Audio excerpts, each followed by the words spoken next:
Tout le monde, alors Pamela pour une autre chronique littéraire, j'espère que vous allez bien. Aujourd'hui, je vous parle du livre, le troisième tome, Confidence d'une coiffeuse, donc éternellement exaspérée, de ma chère amie Marie-Christelle Gendron. C'est des éditions Éditeurs Réunis. Alors, encore une fois, j'ai eu énormément de plaisir à lire ce livre-là. Donc, on peut savoir là, que Maria nous réserve plusieurs surprises. D'abord, pour ceux et celles là, qui l'ont lu, on sait que Maria a une ennemie, alors celle juste en face de son salon de coiffure. C'est la chère Bianca qui fait des coups sans cesse pour essayer de lui nuire, pour la ridiculiser. Elle a essayé de lui enlever des clients. Alors, il y a un revirement de situation. Je ne veux pas trop vous en dire à ce sujet-là, mais je peux vous dire que peut-être que ça va devenir la meilleure ennemie ou l'ancienne meilleure ennemie parce que malheureusement, Bianca est enceinte d'un très bon ami à Maria. Alors, ils n'auront comme pas le choix de se côtoyer. Écoute, il y a des... Je sais pas quand... Il y a des situations là-dedans.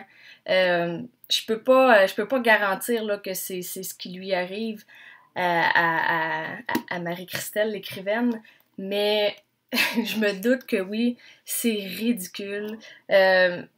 Pour juste les fois où je peux aller chez la coiffeuse, oui, j'en ai déjà entendu là, qui sont semblables aux situations qu'elle décrit, mais de voir notre coiffeuse à l'épicerie, de lui demander, de lui dire qu'il faut prendre, que j'ai besoin de prendre un rendez-vous, comme si elle avait son agenda dans sa poche de jean en arrière.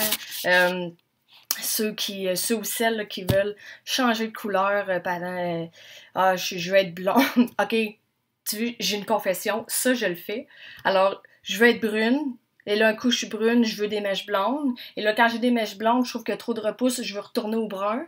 Mais avec un petit peu de blond, c'est ça. C'est ça. C'est pour ça que c'est éternellement exaspéré.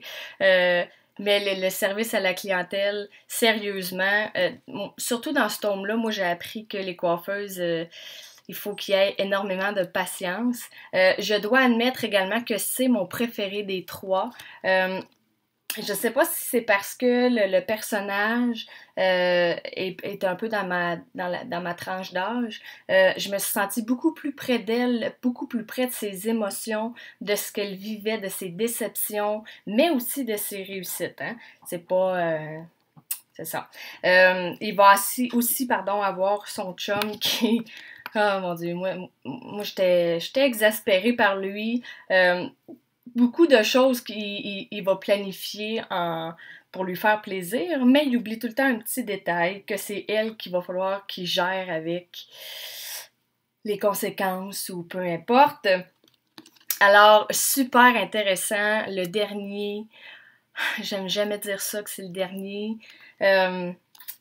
Donc, notre Maria qui, on peut le dire, je l'ai vue évoluer, je l'ai vue, c'est dans celui-ci où elle veut vraiment laisser le passé derrière, enterrer la hache de guerre avec la chère Bianca, qui, d'ailleurs, elle est enceinte, alors elle va...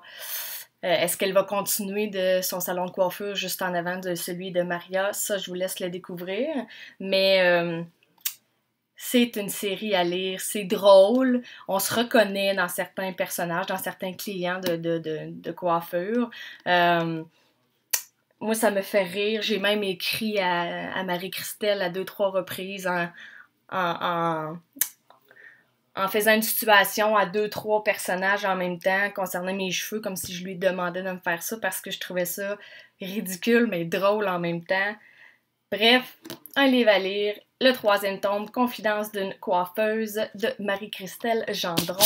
Et restez pas trop loin parce qu'il va y avoir une autre chronique bientôt. Bye tout le monde!